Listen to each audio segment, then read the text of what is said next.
The Constitution of India. Part 5. The Union.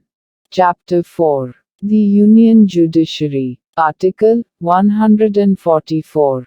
Civil and judicial authorities to act in aid of the Supreme Court.